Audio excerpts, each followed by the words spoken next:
কাজের সূত্রে উড়িষ্যায় গিয়ে পুলিশি হেনস্থার শিকার হলেন হুগলির সুকান্তনগরের বাসিন্দা দীপক বিশ্বাস। অভিযোগ, তাকে বাংলাদেশি সন্দেহে আটক করে উড়িষ্যার পুলিশ। খবর পেয়ে রাজ্য বিজেপির সম্পাদক দীপাঞ্জন গুহ উড়িষ্যার বিজেপি সরকারের সহযোগিতায় পুলিশি জিম্মা থেকে তাকে মুক্ত করেন গত পরশু। গতকাল দীপক ঘরে ফেরেন। আজ সকালে তাকে দেখতে তার বাড়িতে পৌঁছান দীপাঞ্জন গুহ সহ স্থানীয় বিজেপি নেতৃত্ব। পরিবারকে আশ্বস্ত করেন এবং ঘটনার নিন্দা জানান তারা।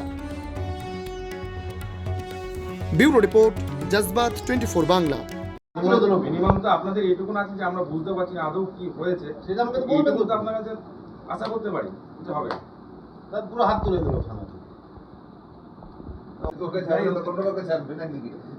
তারপরে পুরো গ্রুপকে ধীরে ধীরে ছেড়ে দিয়েছে। আমার কাছে খবর আছে পুরো গ্রুপকে ধীরে ধীরে ছেড়ে দিয়েছে সবাইকে এখন কখন সবাইকে ছিল। তাহলে এসে এরকম এখানে এসে এরকম বড় বড় কথা বলছে না, যার জন্য সবকিছু করা হলো যাদের জন্য।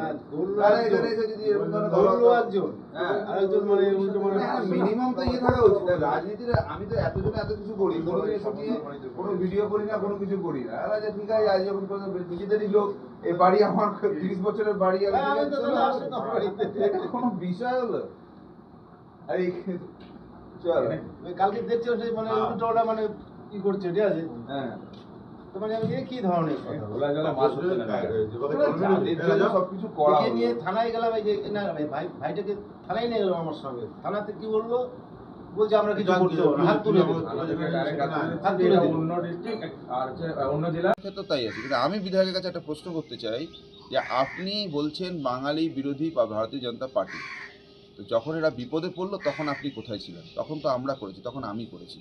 তখন কেন আপনি বিপদের পাশে দাঁড়াননি? আজকে ছাড়িয়ে আমরা নিয়ে আসলাম, ছাড়িয়ে আমি নিয়ে আসলাম, সমস্ত ব্যবস্থা আমি করলাম, এদের পাশে দাঁড়ালাম, আর আপনি এসে রাজনীতি করছেন যে বাঙালির বিরুদ্ধে আছেন।